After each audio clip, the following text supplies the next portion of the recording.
అవకాశవాద రాజకీయాల కోసం కేసీఆర్ దొంగ దీక్ష చేస్తే విద్యార్థి లోకం గమనించి ఉద్యమాన్ని ముందుండి నడిపించాయన్నారు ఎమ్మెల్సీ అద్దంకి దయాకర్. ఉద్యమంలో సాగరహారం కీలక ఘట్టమని, ఆ సాగరహారంలో కేసీఆర్ ఎక్కడున్నారన్నారు. తెలంగాణ బిల్లు పార్లమెంట్లో ప్రవేశపెడుతున్నప్పుడు కేసీఆర్ ఎక్కడున్నారని ప్రశ్నించారు. దొంగ దీక్షలను చూసి సోనియా తెలంగాణ ఇవ్వలేదని, ప్రజల ఆకాంక్షలను గమనించే తెలంగాణ ఇచ్చారన్నారు అద్దంకి. తెలంగాణ కొరకు ఉద్యమించిన ఉద్యమకారుల లెక్క లేదు, తెలంగాణ కొరకు చనిపోయిన అమరవీరుల లెక్క లేదు, లేదంటే తెలంగాణ కొరకు తన ప్రాణాలను సైతం లెక్క పెట్టకుండా శ్రీకాంతాచారి నుంచి, సిరిపురం యాదయ్య నుంచి, వేణుగోపాల్ రెడ్డి నుంచి, ఈశాన్ రెడ్డి నుంచి 1200 మంది చనిపోయిన దానికంటే కూడా ఈయన దీక్ష చేసింది గొప్ప అని చెప్పుకునే ప్రయత్నం చేస్తున్న పరిస్థితి. ఆయన వల్లనే వచ్చింది, అసలు కేసీఆర్ లేకపోతే తెలంగాణ లేదు అని చెప్తున్న పరిస్థితి నాకు కొంచెం నవ్వు వస్తుంది. సాగరహారం రోజు కేసీఆర్ కేటీఆర్ ఎక్కడుండో చెప్పగలుగుతారా? మీరు కాంగ్రెస్ పార్టీలో మేము విలీనం చేస్తామని నెల రోజుల పైచిలకు ఢిల్లీలో ఉండి మంతనాలు చేస్తున్న క్రమంలో మిమ్మల్ని కనీసం కాంగ్రెస్ పార్టీ పట్టించుకోలేదు. ఎందుకంటే అవకాశవాద రాజకీయాల కోసమని. తెలంగాణలో మిలియన్ మార్చే కదా ఒక టర్నింగ్ పాయింట్, సాగరహారమే కదా ఒక టర్నింగ్ పాయింట్. బిల్లు పెట్టే రోజు కేసీఆర్ ఏడున్నాడు పోని, మరి ఆయన స్టేటస్ చెక్ చేయండి, అప్పుడు ఉంటే దాంట్లో తెలుస్తుంది కదా. ఉండడు.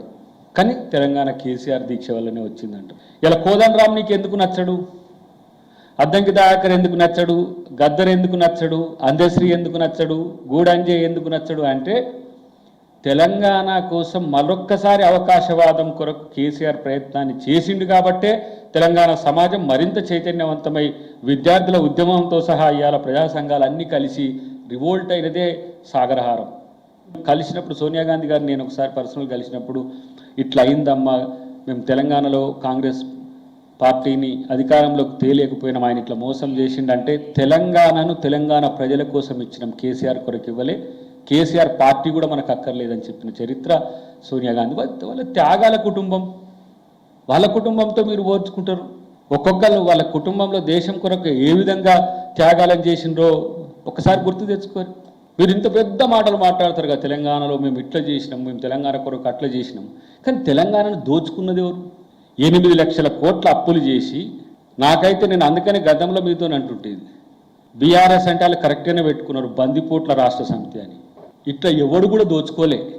గతంలో ఒకసారి నేను పిసిసి ప్రెసిడెంట్గా ముఖ్యమంత్రి గారు ఉన్నప్పుడు ఒక మాట అనుకుంటుంటివి, ఏమని, వీళ్ళు తెలంగాణ ఉద్యమం చేసి తెలంగాణకు స్వాతంత్రం తేవడానికి రాలే, తెలంగాణ పేరు మీద ఉద్యమం చేసి అధికారంలోకి వచ్చిన తర్వాత తెలంగాణ ప్రజలనంతా కూడా డొక్క జీల్చి రక్తం పీల్చి పిప్పి చేసి దోచుకునేందుకు వచ్చిన దొంగలని అనుకున్నాం మేము.